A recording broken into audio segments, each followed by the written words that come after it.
ચોકે ચોકે ફૂલ પતરાવા સોનગા જગા ટોડલે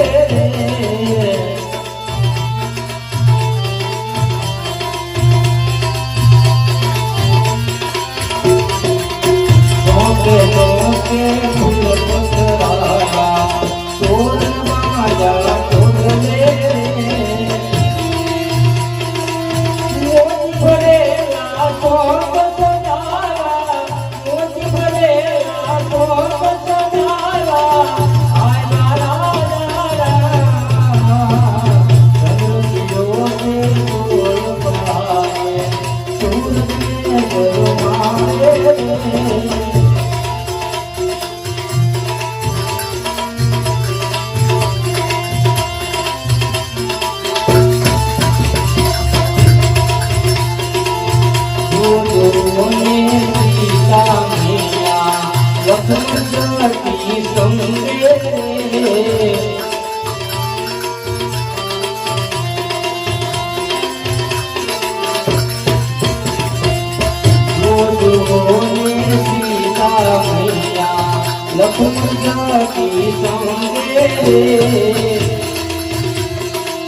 बजरंग बोली गदाधारी बजरंग बोली गदाधारी आजा राजा जगतियों के कोल कहाए सूरज में गरमावे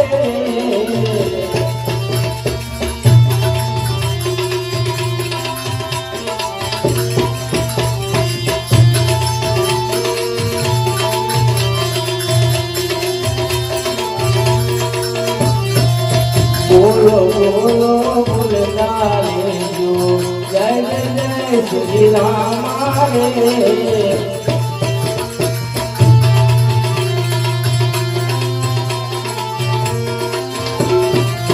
बोलो बोलो बोलता रे जो जय जय श्री राम रे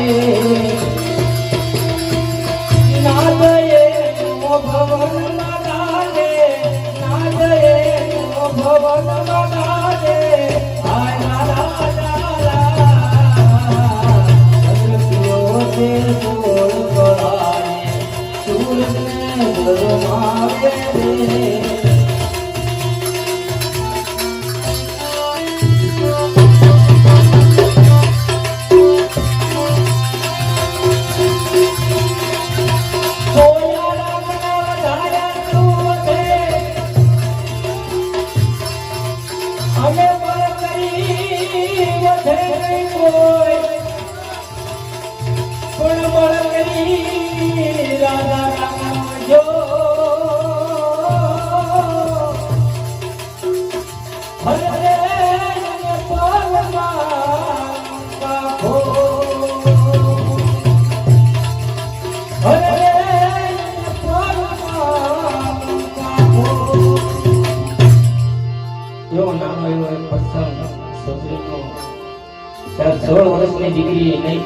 અક્ષર નહીં કોઈ એનામાં ગુણ.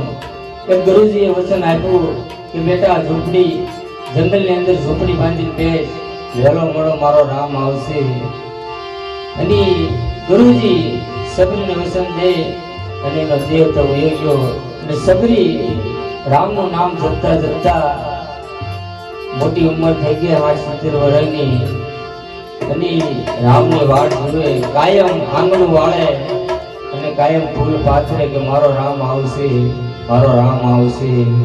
રામ આવે ની હાથ પડી જાય. સબરી કે આજ હું આવ્યો તો કાલ આવશે, કાલ સવારે પાછો ઈની પ્રોગ્રામ કે મારો રામ આવશે. આંગણું વાળે ફૂલ પાથરે, હાથ પડી જાય રામ આવે ની. આવી રીતે વીતતા વીતતા ઘણા વર્ષો વીતી ગયા. અને એમાં લક્ષ્મણ અને રામ જ્યારે સીતાની શોધમાં આવ્યા ત્યારે લક્ષ્મણ રામને પૂછે છે કે મોટા ભાઈ આ કયો મલક આવ્યો છે કે આ પ્રકૃતિ તમારું ભજન કરે છે? ત્યારે રામે લક્ષ્મણને કીધું કે લક્ષ્મણ, અત્યાર સુધી આપણને બધા સંતો ભક્તો મળવા આવતા ને, આજ આપણે એક સંતને મળવા જવાનું છે. જા, અમે ઝૂંપડીમાં એક ભાઈ મારા નામના જાપ કરે છે, જા તો ત્યાં જઈ જોવે. લક્ષ્મણ જાય તો સબરી ઝૂંપડીની અંદર બેઠી બેઠી રુદન કરે છે. અને કેવું રુદન કરે છે એટલે આ વખતે ગાતા હોય કે ન ગાતા એ નહીં કે ભાઈ, પણ આવું કાંક રુદન કરતી. એ ઠાકર હવે મેલ માઠેલી તું જોઈએ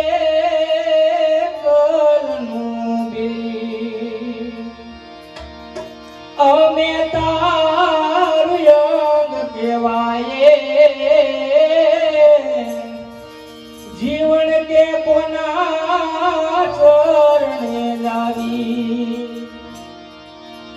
કાલા ઘેલા અમે એ તારા કેવાણા, ઠાકર જપીએ તારા જા.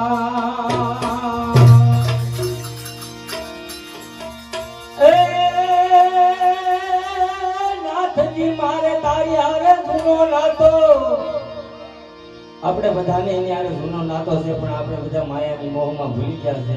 અને એ લોકો ભૂલ્યા નથી એટલે આપણામાં એનામાં ફેર છે. એ નાથજી મારે તારી હારે જૂનો નાતો, એ હવે ક્યાં જાવું મારા બાપ ઠાકર? એ ઠાકર હવે મેલ માઠેલી તું જોઈએ કલનું બેલી. મદદરીએ મારું એ વાણ પડ્યું છે અને થાય છે હાલકડો. આ સંસારના સાગરમાં આપણા બધાના વાણ આયા જાય છે. એ તો મારા નાથના હાથમાં જો આપણે લગામ હશે ને તો હમણાં પાર ઉતરશે, મગર ક્યાં બુડી જશે ને એનું કોઈ નક્કી છે નહીં. ત્યારે મદદરીએ મારું એ નાવ પડ્યું છે અને થાય છે હાલકડો. એ મારી નાવનો ખારવો બની જા, એ હવે ઉતારે છે ભવ પાર ઠાકર. ઠાકર હવે મેલ માઠેલી તું જોઈ